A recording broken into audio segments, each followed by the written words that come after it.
कहानी हमेशा सीखते रहना चाहिए। किसी गांव में एक कारीगर रहता था जिसका एक लड़का था। कारीगर अपनी छोटी सी झोपड़ी में टोकरी बनाता था जिन्हें वह 20-20 रुपए में बेचा करता था। अब कारीगर बूढ़ा हो चुका था। उसने सोचा कि मैं अपने बेटे को यह टोकरी बनाने का काम सिखाता हूँ। लड़के से कहा कि तुम उसे सीख लो, मैंने तुम्हारे दादाजी से सीखा है। ये हमारी पीढ़ियों से चला आ रहा काम है। अच्छा काम है। लड़का भी मान गया टोकरी बनाने का काम सीखने को। पिताजी ने लड़का को टोकरी बनानी सिखाई और उसे बाजार में बेचकर आने को कहा।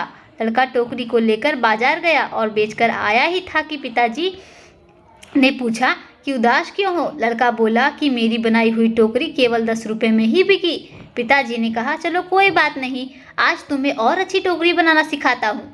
पिताजी ने और अच्छी टोकरी बनाना सिखाई और उसे बाजार में बेचने को कहा। लड़का टोकरी लेकर बाजार गया और अपनी बनाई टोकरी को 15 रुपए में बेच कर आया। लड़का अब भी उदास था। पिताजी ने फिर से उदासी का कारण पूछा तो लड़के ने कहा कि टोकरी केवल 15 रुपए में ही बिकी। पिताजी ने कहा कोई बात नहीं, धीरे धीरे तुम्हारी बनाई हुई टोकरी अच्छे दामों में बिकने लगेगी। तुम अच्छे से टोकरी बनाना सीखते रहो। पिताजी ने और अधिक अच्छी टोकरी बनानी सिखाई और टोकरी बनाकर बेचने को कहा। लड़का बाजार गया और उस दिन उसकी टोकरी 30 रुपए में बिक गई। लड़का बहुत खुश हुआ। पिताजी ने पूछा कि आज कितने रुपए में टोकरी बेची। लड़के ने कहा आज मेरी बनाई टोकरी 30 रुपए में बिकी है।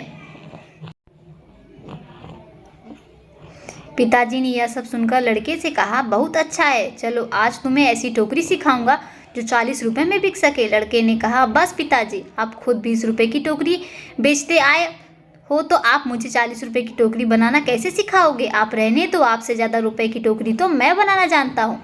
इतना सुनकर पिताजी ने कहा ऐसा ही कुछ मैंने भी कहा था जब मेरे पिताजी ने खुद 15 रुपए की टोकरी बेचते थे और एक दिन मेरी टोकरी 20 रुपए में बिक गई। मेरे पिताजी ने मुझे 25 रुपए की टोकरी सिखाने को कहा था तो मैंने भी सीखने के लिए मना कर दिया था और कहा था कि आप खुद 15 रुपए की बेचते आए हैं, आपसे ज़्यादा तो बेचकर मैं आया हूँ। और तब से जीवन भर 20 रुपए की ही टोकरी बेचता रहा क्योंकि उससे ज़्यादा की टोकरी मैं सीख ही नहीं पाया। ये कहानी से हमें यह सीख मिलती है कि हमें थोड़ा सा सीखने पर यह घमंड नहीं होना चाहिए कि अब मैं सब कुछ जानता हूँ, क्योंकि ऐसा हो सकता है कि हर कोई कुछ न कुछ आपसे अधिक जानता हो। हमें हमेशा कुछ न कुछ सीखते रहना चाहिए। कैसी लगी यह कहानी कमेंट करके ज़रूर बताएं और हमारे चैनल को सब्सक्राइब करें, लाइक करें, शेयर करें। आपकी सहायता से हम बहुत सारी ऐसी कहानियाँ आपके लिए लेकर आएंगे। धन्यवाद।